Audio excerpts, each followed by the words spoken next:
గణపతి నమః, శ్రీమాత్రే నమః, శ్రీ వారాహిదేవి నమో నమః. Welcome to our YouTube channel Chagantipati talks.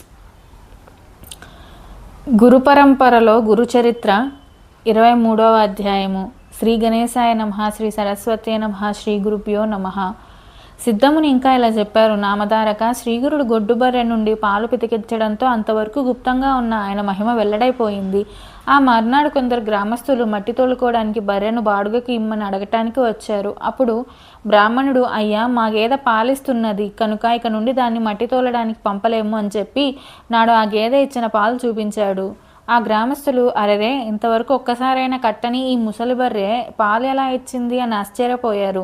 అద్భుతమైన ఈ వార్త ప్రాంతమంతా పాకి ఆ నగరమేళ రాజుకు చేరింది.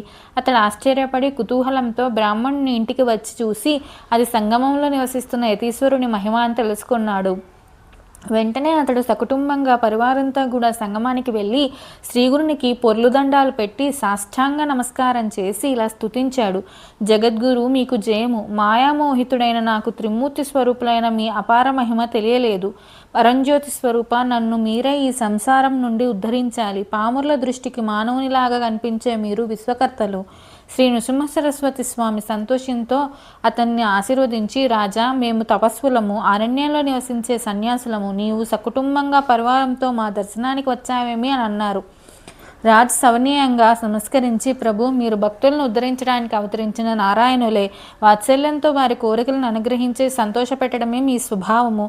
అట్టి మీరు ఈ అడవిలో నివసించడం ఎందుకు? నా ప్రార్థనను మన్నించి మీరు గంధర్వపురంలో నివసించండి. మీరు అనుష్ఠానం చేసుకోవడానికి మఠం నిర్మించి సమర్పించుకుంటాను. మీరు అక్కడ ఉండి మమ్మల్ని ఉద్ధరించండి, మా పట్టణాన్ని పావనం చేయండి అని స్వామి పాదాలు పట్టుకున్నాడు. అప్పుడు స్వామి, ఇది భగవద్దేచ్ఛ. మేము ప్రకటమయ్యే సమయం ఆసన్నమైనది కనుక కొంతకాలం గంధర్వపురంలో నివసించి రాజును భక్తుల్ని రక్షించాలి అనుకొని అనుమతించారు. రాజంతో సంతోషించి శ్రీగురుని పల్లకీలో కూర్చోబెట్టి వాద్య నృత్య గీతాదులతో పట్టణానికి తీసుకువెళ్ళాడు.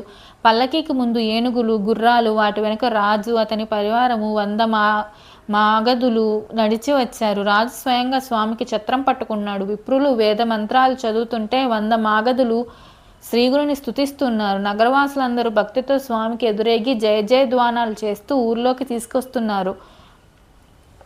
ఊరేగింపు పడమటి దిక్కు నుండి గంధర్వ నగరంలో ప్రవేశిస్తున్నది. అక్కడ ఒక పెద్ద రావి చెట్టు ఉన్నది. దాని సమీపంలోని ఇళ్లన్నీ పాడుబడి నిర్మానుష్యంగా ఉన్నాయి. అందుకు కారణం, ఆ చెట్టు మీద ఒక బ్రహ్మరాక్షసుడు ఉండేవాడు. అతడు ఆ ప్రదేశంలోకి వచ్చిన మానవులను, జంతువులను మింగివేస్తున్నవాడు. అతనికి భయపడి ఆ ప్రాంతంలో వారందరూ తమ ఇల్లు విడిచిపోయి ఆ పట్టణంలోనే వేరొక చోట నివసిస్తున్నారు. ఊరేగింపు ఆ చెట్టు దగ్గరికి రాగానే స్వామి తమ పలకి నుండి ఆ చెట్టుపైకి చూశారు. మిగిలిన ఎవరికి కనిపించకపోయినా ఆ బ్రహ్మరాక్షసుడు చెట్టు దిగి వచ్చి స్వామికి నమస్కరించి తనను ఉద్ధరించమని ప్రార్థించాడు. పరాత్పరుడు కరుణామూర్తి అయిన శ్రీ నృసింహ సరస్వతి స్వామి అతని తలపై తమ చేయి పెట్టి ఆశీర్వదించారు. తక్షణమే అతనికి మానవాకారం వచ్చి అందరికీ కనిపించాడు. స్వామి అతనితో, నాయన, నీవు వెంటనే సంగమానికి వెళ్ళి స్నానం చేయి, నీ పాపం నశించి ముక్తి పొందుతావు అని ఆదేశించారు.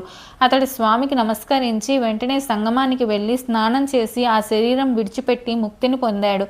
ఈ సన్నివేశం చూసిన పట్టణవాసులు శ్రీగురుడు సాక్షాత్తు పరమేశ్వరుడే అని తెలుసుకున్నారు. అప్పుడు శ్రీగురుడు, నాకు మఠం ఇక్కడే నిర్మించాలి అన్నారు. అప్పటికప్పుడు ఆ సమీపంలో ఉన్న పాడుబడ్డ ఇల్లు శుభ్రం చేయించడానికి ఆ రాజు ఒక మఠంగా రూపొందించి స్వామికి సమర్పించారు. స్వామి అందులో ఉంటూ రోజు స్నానానికి, అనుష్ఠానానికి, సంగమానికి వెళ్ళి వచ్చేవారు. నిత్యం రాజు ఆయనను దర్శించి పూజించేవాడు. శ్రీగురుడు సంగమానికి వెళ్ళేటప్పుడు, మళ్ళీ మఠానికి తిరిగి వచ్చేటప్పుడు ఆయన్ను పల్లకీలో కూర్చోబెట్టి రాజు మర్యాదలతో తీసుకువెళ్ళేవాడు. నిత్యం ఎందరెందరో శ్రీగురు దర్శనానికి వస్తుండేవారు. ఆ పట్టణంలో ప్రతినిత్యము బ్రాహ్మణ సంతర్పణలు జరుగుతుండేవి. అలా శ్రీగురుని కీర్తి గ్రామాలకు పాకిపోయింది. గంధర్వ నగరానికి కొద్ది దూరంలోని కుమసి అనే గ్రామంలో త్రివిక్రమ భారతి అనే సన్యాసి ఉండేవారు. వేదవిధుడైన ఆ యతి నిత్యం నృసింహావతారాన్ని మానస పూజతో ఉపాసిస్తుండేవాడు. ఇతడు శ్రీగురుని గురించి విని ఆ యతి ఢాంబీకుడు సన్యాసాశ్రమ ధర్మానికి విరుద్ధంగా వైభవం అనుభవిస్తున్నాడని ఆక్షేపిస్తుండేవాడు. విశ్వవ్యాపి సర్వసాక్షి అయిన శ్రీగురుడు ఆ సన్యాసి చేస్తున్న ఆత్మజ్ఞానం తెలుసుకున్నాడు. అప్పుడు ఒక అద్భుతం జరిగింది. శ్రీ దత్తాయ గురువే నమః. 23వ అధ్యాయం సంపూర్ణం. శ్రీ దత్తాయ గురువే నమః. శ్రీ శ్రీపాద శ్రీవల్లభాయ నమః. శ్రీ నృసింహ సరస్వత్యై నమో నమః. Please subscribe our channel. Thank you.